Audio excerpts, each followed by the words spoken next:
It would seem so, but listen and you will understand. Some days before the return of the Emperor, Fernand was drafted. The Bourbons left him quietly enough at the Catalans, but Napoleon returned, a special levy was made, and Fernand was compelled to join. I went too, but as I was older than Fernand, and had just married my poor wife, I was only sent to the coast. Fernand was enrolled in the active army, went to the frontier with his regiment, and was at the Battle of Ligny. The night after that battle, he was sentry at the door of a general who carried on a secret correspondence with the enemy. That same night, the general was to go over to the English. He proposed to Fernand to accompany him. Fernand agreed to do so, deserted his post, and followed the general. Fernand would have been court-martialed if Napoleon had remained on the throne, but his action was rewarded by the Bourbons. He returned to France with the epaulet of sub-lieutenant, and as the protection of the general who was in the highest favor was accorded to him, he was a captain in 1823 during the Spanish War. That is to say, at the time when Danglars made his early speculations. Fernand was a Spaniard, and being sent to Spain to ascertain the feeling of his fellow countrymen, found Danglars there, got on very intimate terms with him, won over the support of the royalists at the capital and in the provinces, received promises and made pledges on his own part, guided his regiment by paths known to himself alone, through the mountain gorges which were held by the royalists, and, in fact, rendered such services in this brief campaign that, after the taking of Trocadero, he was made colonel, and received the title of count and the cross of an officer of the Legion of Honor. "Destiny, destiny," murmured the abbé. Yes, but listen, this was not all. The war with Spain was being ended. Fernand's career was checked with the long peace which seemed likely to endure throughout Europe. Greece only had risen against Turkey and begun her war of independence. All eyes were turned towards Athens. It was the fashion to pity and support the Greeks. The French government, without protecting them openly, as you know, gave countenance to volunteer assistance. Fernand sought and obtained leave to go serve in Greece, still having his name kept on the army roll. Some time after, it was stated that the Comte de Morcerf, this was the name he bore, had entered the service of the Ali Pasha, with the rank of instructor general. Ali Pasha was killed, as you know, but before he died, he recompensed the services of Fernand by leaving him a considerable sum, with which he returned to France when he was gazetted lieutenant general. Okay, there's a lot of history in today's little passage here, Fernand's adventure through life over the last 15 years. Let's break it down. Again, as always, I am prefacing by saying I am not a historian. I am not an expert. I am doing very basic research that you also can do and probably have done and probably know more than I do. So I'm not going to be pretending to have the answers. I'm just going to read the explanations that I found, and we're going to learn together. So the Battle of Ligny was Napoleon's last victory, and it was fought right before, like days before Waterloo. This would be a very scary battle, I think, to go into, knowing Napoleon's kind of irrational expansion of his forces at this time. I think that if you're going into the Battle of Ligny, any battle at this point are probably thinking it could be your last. I mean, you're probably assuming that no matter what battle you go into, no matter what war you're in. But this one particularly, Napoleon couldn't just start getting by on his genius. He had to, have the resources to back up, and those were dwindling rapidly at this time. Then they say that Fernand went into the Spanish campaign of 1823. So this is after the fall of Napoleon. The monarchy is back, and France wanted to restore King Ferdinand to the throne, the seventh, King Ferdinand the Seventh. So this is very much a political war or skirmish.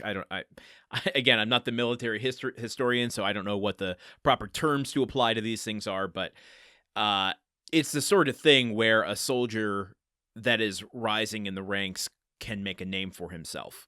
And that's exactly what Fernand does here.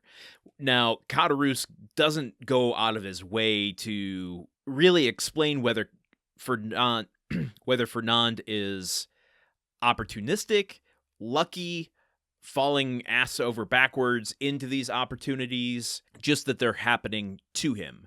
I would imagine at a certain point in your military career, you see the track that you're on, and you are either one of those soldiers who rises through the ranks and makes your way through a military career intentionally, or you recognize that war and military aren't for you, and you just survive as much as you can. And I'm sure a million things between those two things. But Fernand, I'm wondering, even though it's not given to us in text here, whether he recognized, through all of that kind of wishy-washiness before Dante went to prison, I wonder if he entered the military and suddenly realized where his talents laid. And I think that is maybe given evidence in so much as the mention of the Greek War of Independence, because there, Fernand has already risen. He's got the Legion of Honor, and it says, Caderousse here says that he sought and obtained leave to go and serve in Greece. So this is a very intentional part on his behalf. So perhaps looking for ways to continue to find opportunity and rise in the ranks. As we've said, he's already a colonel at this point. He's been made a count. So, and as it says later here, that he bore the name of Comte de Morcerf. So Fernand is Comte de Morcerf at this point, and entered into the service of Ali Pasha, which was an Ottoman Albanian ruler, and famous for his immense wealth and also cruelty.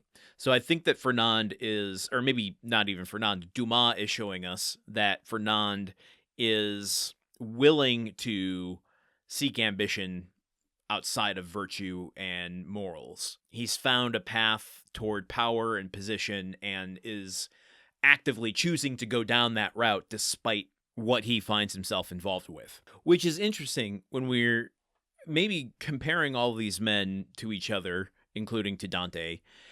What kind of like characteristics they're going to have? I mean, so we've tracked a little bit, at least through Caderousse's perspective, Fernand's rise to position. And it was through betrayal. I mean, he wouldn't be in this position without having imprisoned Dante. So there's a little bit of that involved in it, because with Dante out of the picture, he was maybe able to move more on Mercedes.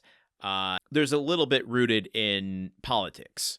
While we don't get it through anyone's perspective but Caderousse's, Fernand feels like he is looking at these opportunities as they're presented themselves on the geopolitical scale and putting his life on the line, it sounds like, but also recognizing that if I position myself correctly, then more power, wealth, and position are going to befall me. And let's not forget that the betrayal of Dante, in a sense, was an act of politics to begin with, maybe Fernand's first. So his whole kind of career is built on a kind of hollow virtue. Yes, he might be the globe-trotting soldier that France loved to sensationalize and romanticize, but it's based on a mountain of immorality or scrupulousness. But that's just Caderousse's perspective. Maybe we'll meet Fernand and he'll turn out to be like a cool dude who has remorse and like, oh yeah, I did that thing and I've been chasing my penance ever since, and I've been throwing myself into one war after the next, hoping that fate will take its hand to correct the wrong. I doubt it, but let's leave the door open. And speaking of leaving the door open, leave the door open for me tomorrow as we continue here with more of Chapter 27. Until then, you know where to find me. Okay, goodbye. The Countdown of Monte Cristo is part of the Gruntwork Podcast Network. This show is produced, edited, and hosted by Landon Solano. The original text of The Count of Monte Cristo by Alexander Dumas. Theme song by Magic Solo. If you want to support the show and others like it, visit patreon.com/gruntworkpod. Thank you for listening. See you tomorrow.